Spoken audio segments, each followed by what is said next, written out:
So, Rick and Morty. Rick and Morty Season 3, Episode 9, The ABCs of Beth, just aired, and it was really good.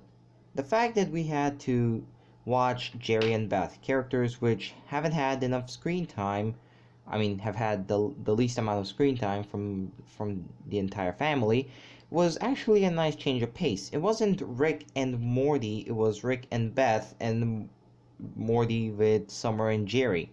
Those are basically the two subplots which were in the entire show. Of course, the main plot being Beth and Rick going to Fruppyland to find out if Tommy was still alive. Tommy being an old childhood friend of Beth. Whereas the second storyline saw Jerry finding a new alien girlfriend, and of course, he showed her to his family. Now, why don't we tackle the side story first? The side story has Jerry, Morty, and Summer all dealing with Jerry's new alien girlfriend, who is a hunter. She hunts vampires, sorta, alien vampires. Yep.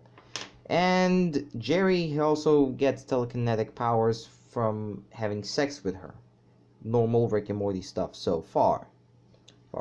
Now, Jerry decides to break up with her due to the fact that it's not healthy, but doesn't have the balls to actually say that he doesn't like her, rather than he just says, yeah, my kids don't like you. So of course you know where that's gonna go. They get chased by the huntress, and they get saved by a Deus Ex Machina. Basically, her ex-boyfriend. Now, what's interesting about this is that it actually showed us basically what Jerry did during the period between the episode where he was with Rick on an adventure and this episode, where he basically had no character growth. Yeah, he's still selfish, he's still scared, he's still a whiny bitch, and he hasn't changed for the better at all. And the kids have to actually tell him this. I mean, when you really look at it, of course he wasn't going to listen to Rick. He hates Rick, and Rick hates him. Basically, that was never gonna happen. So, we just gonna have to hope that that Summer and Morty were the wake-up call that Jerry really needed. Also, a fun, interesting end credit scene was where we find out that the alien huntress and her ex-boyfriend do get back together. He finds out that Jerry was sending text messages to her. He tries to kill Jerry, but is killed by Rick, and then Rick just bangs the huntress. You know, normal Rick stuff. Of course he would do that. So what did we get out of that subplot? Nothing really. Jerry's still the same. The kids are basically the grown-ups in this situation. And we did get an interesting moment where he admitted to the huntress, where he explained that he impregnated Beth when both of them were 17 years old just because he was scared of losing her. You know, the normal stuff that Jerry does. But it's good that he actually admits that. Now, on to the main plot.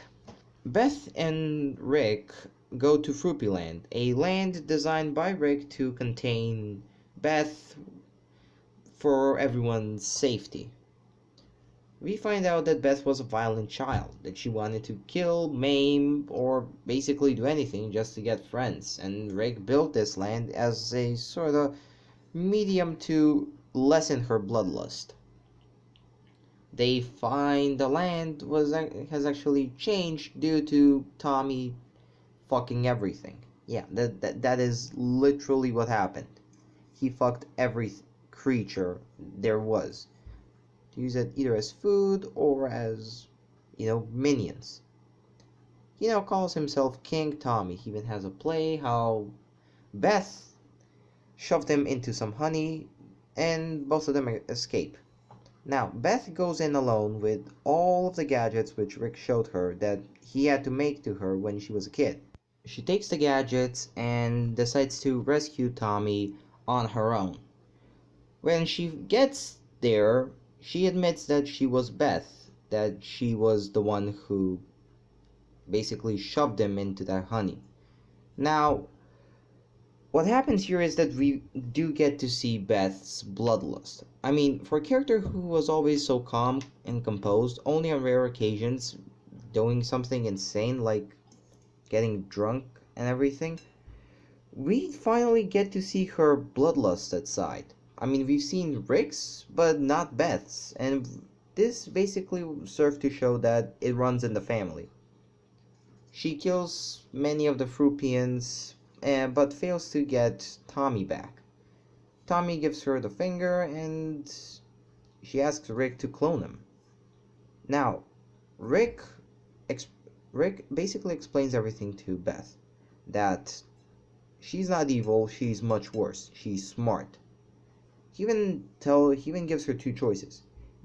For her to either ride the universe like a horse or to just accept mediocrity, to just accept the life that she has and just live with it. Now, he even gave her a way out where he can make a clone of her with the exact same memories, the exact same patterns so that nobody notices.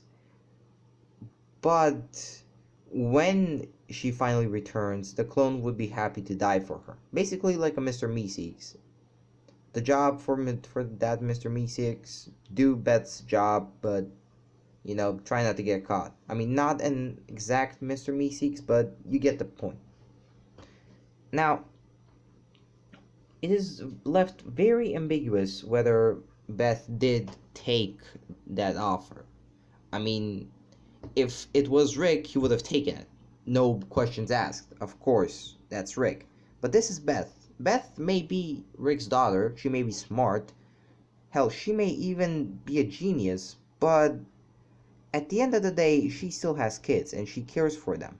Even though she hasn't shown that a lot and most of the time she just leaves the kids to Rick, still, she cares for them and she will try to do anything for them. So at the end, we just get a scene of them cloning Tommy, saving his father, giving Tommy to his family. We don't know if it's the same memory or not, but we hope that it is. I don't know, but yes, they clone him, they save his father, and at the ending, the kids return from the mission, from the adventure that they had with Jerry, to basically just continue their lives with Rick stealing pizza from another dimension, and yeah, normal life. Now, was this episode good? Absolutely. Was this episode great? It was fantastic. I mean, sure, it had to be less than perfect, but only because we're nearing the season finale, and the season finale will probably be a mind blower. It will basically be the ending for season 3, and we have to wait a year and a half just to get new content. So I guess we should savor this moment. This episode I really liked because of the fact that we got to focus more on Beth and Jerry as characters, not as, parents or anything like that.